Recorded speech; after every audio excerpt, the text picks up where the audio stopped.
ಒಂದು ರಾಜನ ಅರಮನೆಯಲ್ಲಿ ಒಂದು ಪಾರಿವಾಳ ಇತ್ತು. ಆ ಪಾರಿವಾಳ ಬಹಳ ಮುದ್ದಾಗಿ ಕಾಣಬೇಕು ಅಂತ ಆ ರಾಜ ಅದರ ರೆಕ್ಕೆಗಳನ್ನು ಕತ್ತರಿಸಿದ ಮತ್ತು ಅದರ ಕೊಕ್ಕು ತುಂಬ ಸೌಂದರ್ಯಯುತವಾಗಿ ಕಾಣಬೇಕು ಅಂತ ಹೇಳಿ ಕೊಕ್ಕನ್ನು ಕತ್ತರಿಸಿದ, ಕಾಲಿನ ಉಗುರುಗಳನ್ನು ಕತ್ತರಿಸಿದ ಮತ್ತು ಕೊಕ್ಕು ತುಂಬ ಸುಂದರವಾಗಿ ಕಾಣಬೇಕು ಅಂತ ಹೇಳಿ ಕತ್ತರಿಸಿದ್ನಲ್ವ. ಹಾಗಾಗಿ ಅದಕ್ಕೆ ಸ್ವಲ್ಪ ದಿವಸಗಳ ಮಟ್ಟಿಗೆ ತಾನೇ ಆಹಾರವನ್ನು ಕೊಡ್ತೇನೆ ಅಂತ ಹೇಳಿ ಆಹಾರವನ್ನು ಉಣಬಡಿಸಿದ. ತುಂಬ ಚೆನ್ನಾಗಿ ಬೆಳೀತಾ ಇತ್ತದು. ಈ ಸನ್ನಿವೇಶವನ್ನು ತೆಗೆದುಕೊಳ್ಳಿ.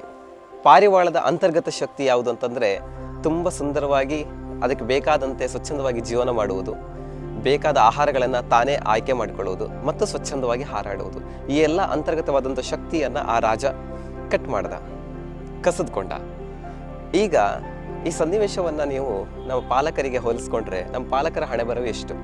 ನಮ್ಮ ಮಕ್ಕಳಲ್ಲಿ ಅಂತರ್ಗತವಾಗಿರುವಂಥ ಶಕ್ತಿಯನ್ನು ನಾವು ಕಸಿದುಕೊಳ್ತೀವಿ. ಆ ಮಗುವಿನೊಳಗಡೆ ಯಾವ ಶಕ್ತಿ ಅಂತರ್ಗತವಾಗಿದೆಯೋ ಆ ಶಕ್ತಿಯ ಕಡೆಗೆ ಹರಿಯ ಬಿಡುವುದು ಬಹಳ ಸುಲಭ. ಅಲ್ಲೇ ಅದರ ಸಾಮರ್ಥ್ಯ ಅಡಗಿರುವಂಥದ್ದು, ಅಲ್ಲೇ ಅದರ ಪ್ರತಿಭೆ ಅಡಗಿರುವಂಥದ್ದು ಮತ್ತು ಆ ಪ್ರತಿಭೆ ಅನಾವರಣಗೊಳ್ಳುವಂಥದ್ದು.